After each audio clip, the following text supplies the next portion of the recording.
The third time around between Dustin Poirier and Max Holloway lived up to the hype. Two guys in the octagon with mutual respect. Two guys in the studio with a lot of respect for one another for sure. Chris Honorado, Danny Vithlani with you here. All right, Poirier says, this is it for me. This is going to be my retirement fight.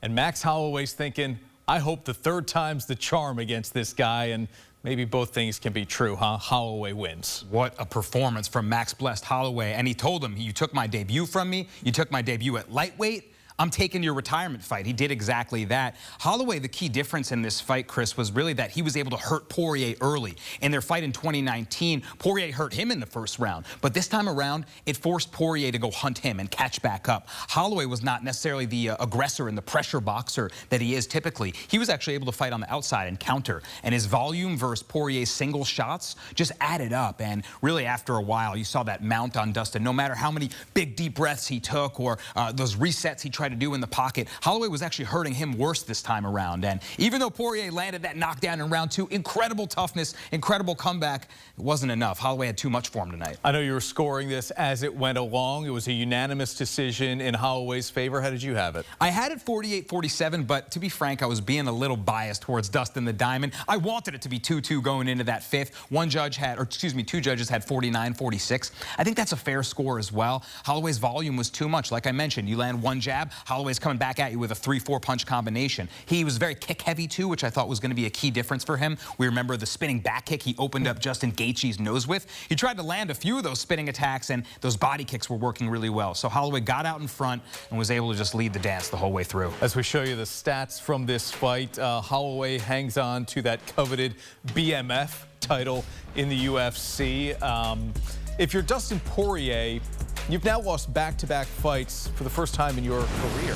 Never happened before, and he's going to go out on this note. How difficult is that? Is there a sour taste, or do you believe Dustin Poirier can kind of take that 30,000-foot view of his great career and say, what more could I have wanted? I think the latter. I really think the latter, because you look at him, he's a guy that's a family man. He says he wants to leave the sport. I'm retiring from the sport. I'm not letting the sport retire me. He wants to have his mind there to raise his daughter, to be, part of the rest of his life. And I really respect that decision. So many guys go when they should have retired 3 fights prior, and we're watching some of our favorite legends just get crushed, right? So I think that the honest guy that we know and love, this blue-collar Poirier, has done everything he can do in this sport. He doesn't need that undisputed title. He's got our love, and the fans will adore him forever. Got to fight in front of the home crowd as well. He's a Lafayette, Louisiana native. This fight in New Orleans, and you could tell that the crowd was trying to get behind their guy in moments. And then at the end, Max Holloway was like, hey, give it up for your guy, Dustin Poirier. How will Poirier be remembered?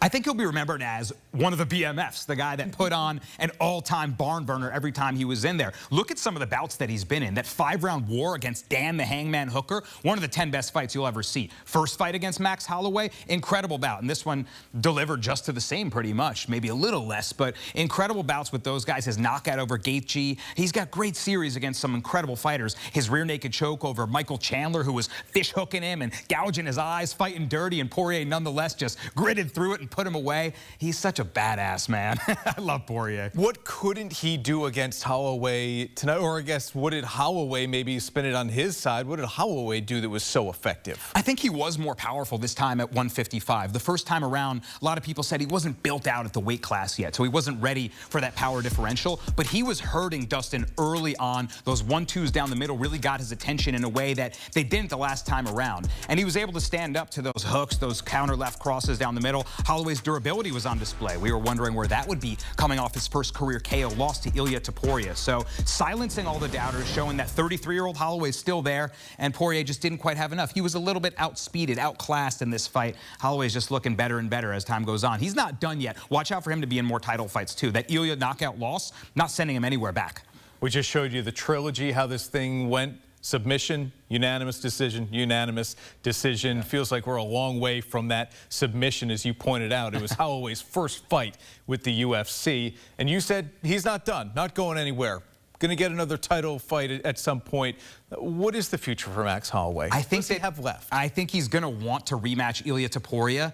I don't want to see that necessarily. Why? I thought that he could win that first fight, but I'm a believer in Ilia Topuria now, who's Mystic Mac 2.0. He calls his shot. He predicts exactly how he'll finish the fight. The guy's on another level right now. He's a superstar that's looking to challenge Islam Makhachev at welterweight potentially. So I think Holloway wants to get that one back, his worst loss of his career, and prove that he still got it. I don't know how soon it'll come considering Ilia's next prospects, but that is the fight that he's got circled. He said, UFC, it's up to you guys, right? I'm going to give Poirier his moment here, rightfully so. Respectful move from Holloway, as always. But I wonder what the matchmakers give him next. What does Dana White need to do?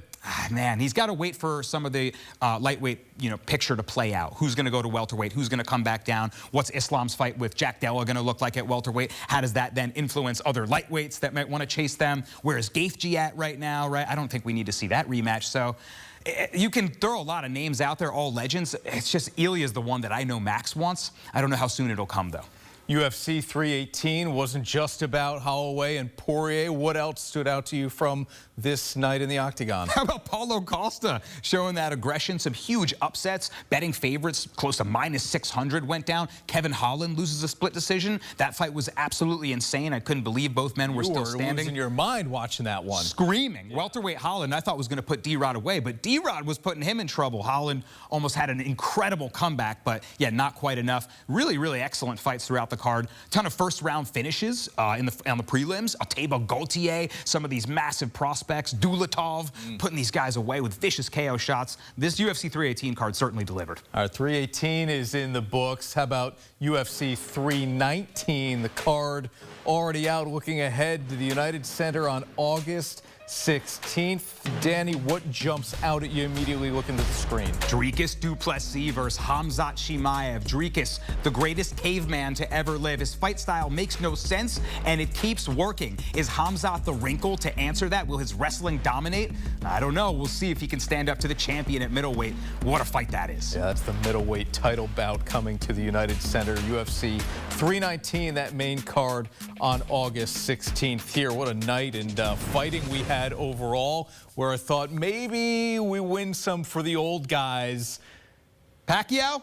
Can we get a Pacquiao decision? What is that about? Come on now. Okay. How about Alexander Usyk? Not old at 38. He was asked, is 38 old in the ring? He said, no, not old. I just took care of business to defend my title. Yeah, never forget, the only person to ever knock out Alexander Usyk was a horse in a stable. No heavyweight will do it to him. Let's look at Dustin Poirier here.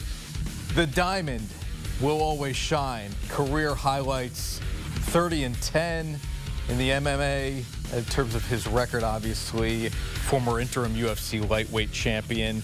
Tied for third most knockouts in UFC history. And oh, you got to love those bonuses certainly as well when it comes to his performance, most in UFC lightweight history. What a career it was for Dustin Poirier in the UFC.